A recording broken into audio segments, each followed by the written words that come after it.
5-5 हजाराला मतं विकतायत.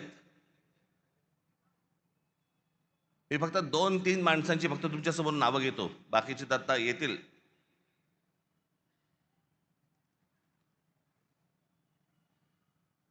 शैलेश धात्रक, एका ते काय प्रभागात 4चा प्रभाग असतो ना, त्याच्यामध्ये एका कुटुंबातले 3 जण उभे आहेत.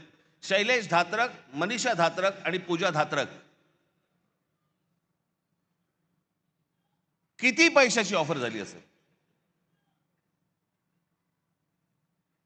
तुम्ही कल्पना पण नाही करू शकत. म्हणजे काय लेवलचा बाजार मांडला या लोकांनी, तुम्हाला अंदाज येईल.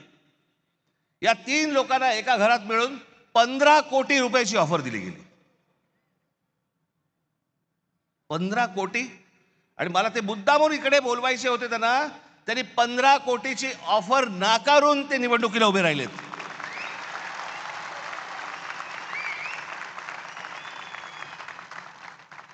पंधरा कोटी 15 कोटी रुपयाची ऑफर नाकारणारे कुठे आणि 5-5 हजार रुपयामध्ये मतं विकणारे कुठे?